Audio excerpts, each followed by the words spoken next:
We're going. On? Okay. Yes. Heidi ho there. I'm doing another YouTube video of my new brew setup. This is my old Blickman engineering conical tank that I outgrew. Cool tank. If you ever get one, it's worth it to upgrade to the tri-clamp fittings. Mine had the old MPT pipe fittings, which are good, but require a little bit more cleaning. These are all my quick connect hoses. Eliminated a lot of hassle there. A little rack for my tri-clamps. My new fermentation tank that replaced my old one, it has the tri-clamp fittings, temperature gauge, but the problem here is you need to do at least a 20-gallon batch, because I got a 15-gallon batch in here right now, and the fluid level is just below the thermometer, so not really a design flaw, it's just need to do a bigger batch.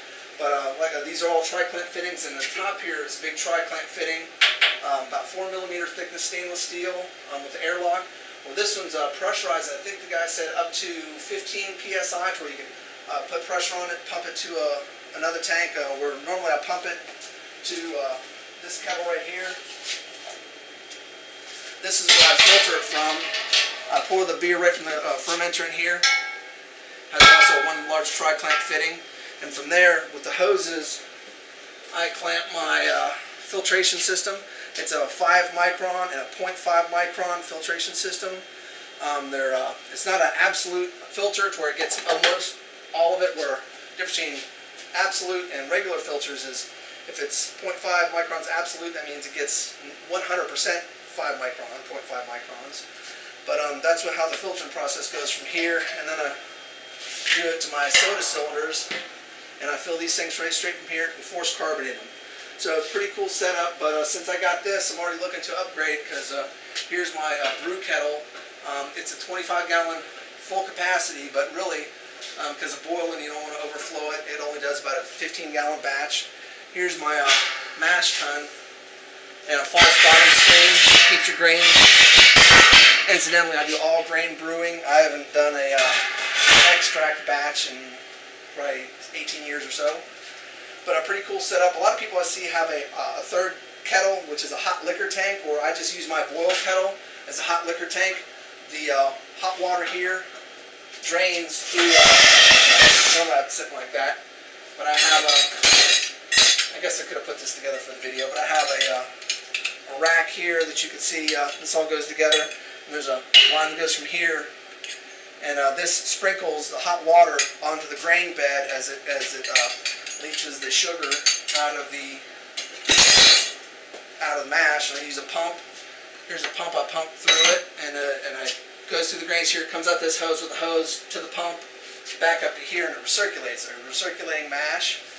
So I just save myself a little bit by not having a hot liquor tank, but eventually I'll move up to a bigger one. So these are going to get replaced because, like I said, I can only do a 15-gallon batch, and this thing will, manufacturer says 25-gallon, which maybe about 28 or so actual gallons, so I'm going to have to upgrade. I even consider doing a double batch, brewing a batch, filling it, doing another batch, filling it, but that's like double work, so heck with that. But this is the latest upgrades. I did some upgrades. Right here where my Hobart refrigerator is, I had my water heater, and I basically ran new electric and new water lines and the hot water heaters on the other side of this wall in the bathroom, and that allowed me to move my Hobart stainless steel refrigerator there. This thing's pretty cool. It's big enough to fit 2 adults.